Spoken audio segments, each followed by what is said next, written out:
Street riding, you should already know the types of dangers that are around you when you're at intersections, even when you're at a light. Just checking your six all the time. I got my rear view camera there, need to adjust it, and we're probably gonna end up switching this out pretty soon anyway for some better pricing. But there are obviously signs that will on the road that are dangerous. Cars that are around you, do they see you? Are they paying attention? Stuff like that. It's like being able to read traffic is a major part of avoiding danger on the street. Being able to read the traffic, being able to anticipate is huge. Always checking your six, seeing what's around you, spotting the cops, stuff of that nature. These are all things that you got to pay attention. Animals, wild animals, where you're riding. If you're riding out on like country roads and stuff like that, being aware of your surroundings and stuff like that. If you are in country roads and stuff like that, and you live around like a lot of wildlife, being able to anticipate that deer coming out. You know what I'm saying? Anticipating that animal coming out. You know, it's things like that that you need to hone in on, and the only way you're actually going to get better at that is literally by just getting time riding on the street. That's it. You know what I mean? The placement in the road when cars are approaching you. What side of the road you need to be on, things of that nature. On the track is much different. There is no other NPCs or other vehicles that are just waiting to get you. You know what I mean? It's primarily you, the road, and your opponent. You know what I mean? There's no cops. There's none of that. Really, all the danger is going to come from how well you can handle your bike at various speeds. It's all on you. But what I will say is that for anybody who's like thinking about track ride, I just really wouldn't do it unless you have a dedicated track bike. If that makes any sense. A dedicated track bike, I think you should be good, because you're gonna drop it, right? You're gonna drop it, you're gonna fall, you're gonna crash. It's a dope firehouse. What they doing? Like recognizing that shit right there. Big ass cement truck, and he's rolling. Fuck. But stuff like that.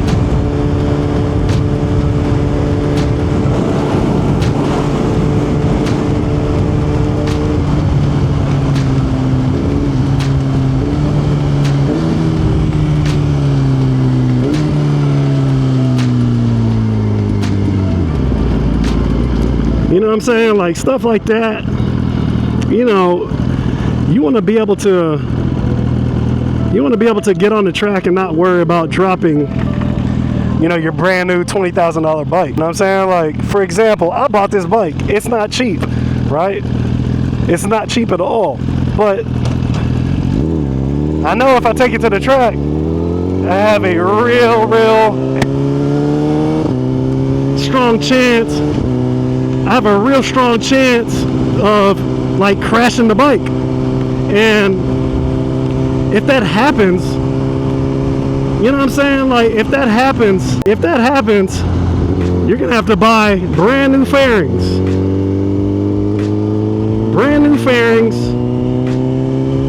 Not only that, when you go to the track, you're gonna have to pay money, man. These tracks, depending on where your local track is, they are not cheap. I know up here in Austin,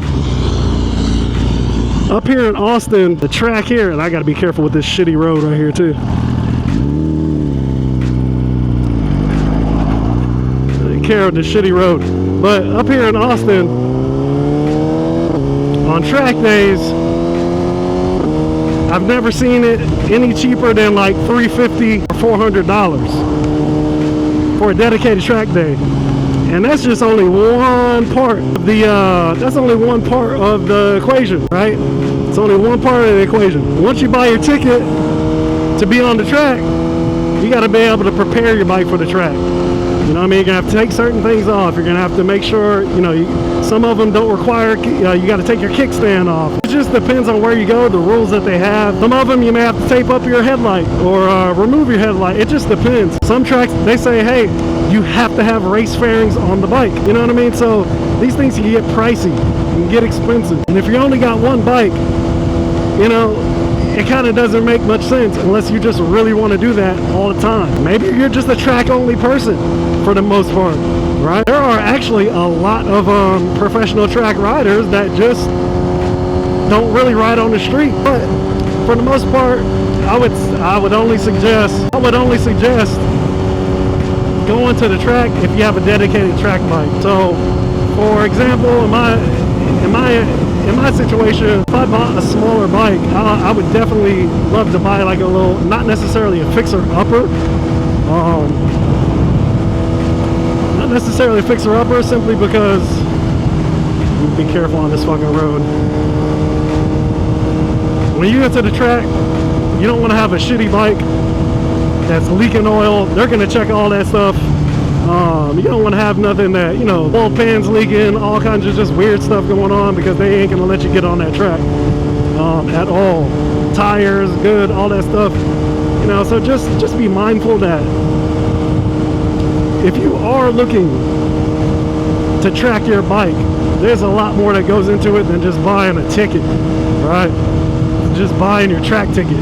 A lot more that goes into it, and sometimes you'll find that out to go to your very first track day, or they do the you know, the smackdown to tell you what you can and can't do, what you can and can't have on your bike. A lot of tracks, like I said, they don't allow you to record with a 360 pole or a 360 camera unless it is on the frame or on a part of the frame, the triple tree.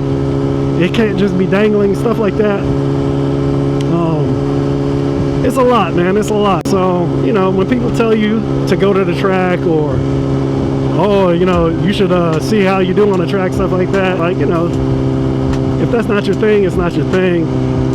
But just be prepared that, you know, they're setting you up for failure, man. They're setting you up for failure. A lot of these guys that you see, like the Fast Lane D's, when he goes to the track, like they do dedicated track days, man. And they're no stranger to it. Everybody should, I think everybody should get at least one track day in, but it just got to make sense. You know what I'm saying? It's got to make sense. It's definitely got to make sense. But anyways, man, I am super excited because we actually have enough content, man. I have been wanting to post twice a week, long format content videos twice a week throughout the rest of this year, and we're almost there. Almost there, I think. Now this is just long format content, like I was telling people, like this is for the people that are dedicated to the YouTube platform, that kind of like to watch the journey, right? And when you're new, everybody's not going to be watching, so there's no need to like rush the content, if that makes any sense. What the fuck?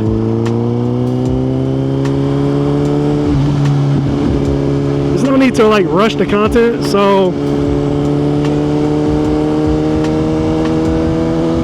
I wanted to do at least 2 a week, like I said, for the year, throughout the whole entire year, January through December, and then the other days drop shorts and reels on YouTube and obviously on Instagram. The goal with Instagram is to drop a video a day, at least one video a day.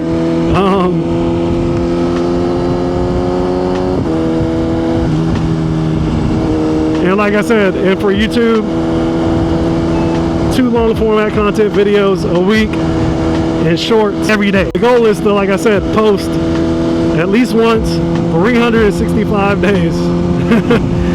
Every single day of the year. That's the goal. Just to see what happens. I want to challenge myself, and at the same time, I want to challenge y'all as well. You know what I mean? think it's important because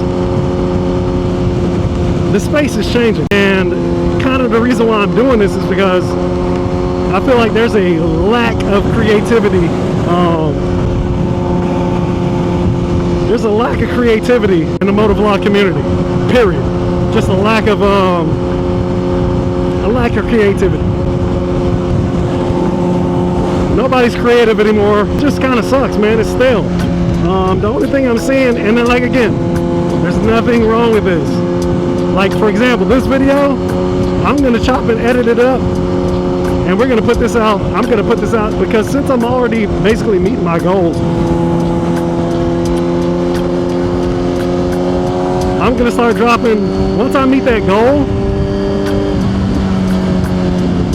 hopefully they see this big ass truck and they don't go. Once I meet my goals for being able to finish out December, I want to be able to record and drop videos when I want. You know what I'm saying? And not feel pressured like, oh, I gotta save this, or oh, I need to record something that's, you know, slightly generic, that's not necessarily time sensitive. Hold on, K&N. It's not necessarily time sensitive. You know what I'm saying? Like, I feel like,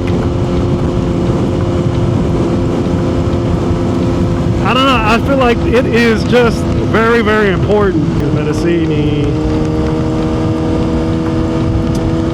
I feel like it's just important. I just want to drop gems all year long, man. And I'm telling you, I don't even think, I believe, I know that, man, I was gonna get on that freeway, but that thing sound nasty, boy.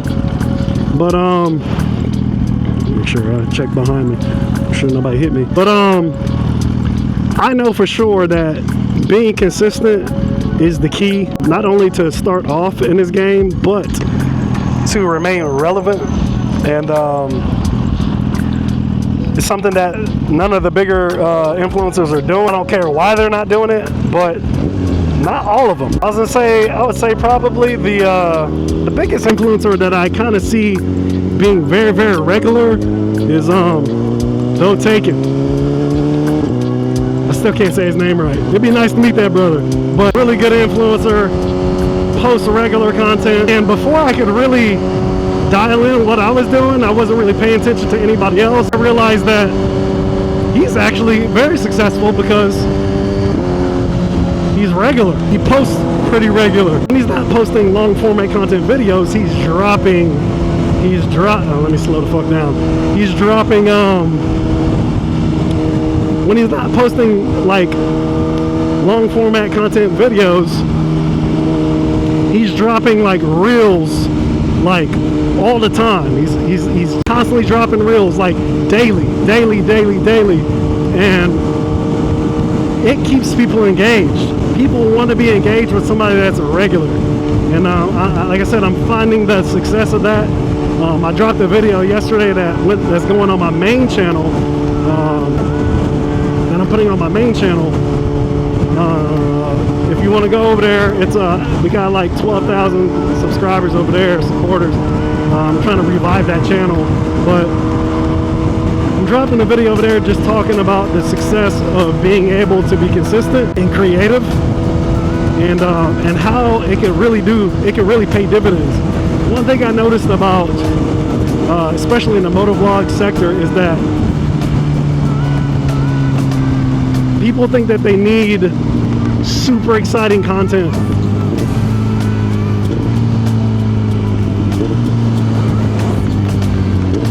Man, that was very windy. People think that they need super, like, exciting content. And when I say super exciting, in the street bike motorcycle community, I mean people think that they need to be popping wheelies, right? They need to be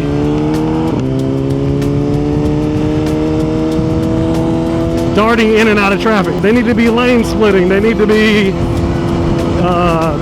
like I said, going 130 plus miles an hour, 140, 50 plus miles an hour, just like for no reason. People just think that they need adrenaline-fueled content. And when you actually give them that in track form, it doesn't necessarily respond well. And so I'm actually very grateful that like S1K Rocket, Fastlane D, I don't necessarily see IMK going to the track much. I don't think I have. But there are other influencers that are doing it. I think they kind of need to bring that genre back to kind of appease the boys and kind of like really educate their fan base on like saying, hey, you know, it is cool on the street, but let's go fast on the track. You know what I'm saying? Like, if you want to show off your skills, if you want to show off your skill set and you want to really be a badass, like, go to the track and prove your worth. You know what I'm saying? Show those skills there. Everybody will be impressed if you can hit 160 on the straight and still be able to maneuver and slow down your bike and be able to make turns, you know, in the apex and stuff like that. It's dope. It's cool, man. But here on the street, you're dealing with so many different types of NPCs around you. People that are just doing the weirdest stuff. You know what I'm saying? The weirdest stuff that, I don't know, man. It's just so weird. It's like you have so much to worry about while you're on the road, man. Like, it makes, it just makes being reckless on the road just kind of stupid, in my opinion. But you know, it is what it is. People are gonna do what they want. But I think ultimately what I like to see from my creators, and I like to see them being regular, but I also want to see like what their personality is outside of like the heavily edited YouTube videos, man. And I think that's why so many people gravitate to like Though Taken or Matthew Woods. I think you say his name's Matthew Woods. I think that's why what makes him very, very appealing, even to the people that hate him. Yeah, I think it's so weird people hate somebody that they've never met. But it's just, people gravitate to him because he's being himself. And he's giving you access to himself.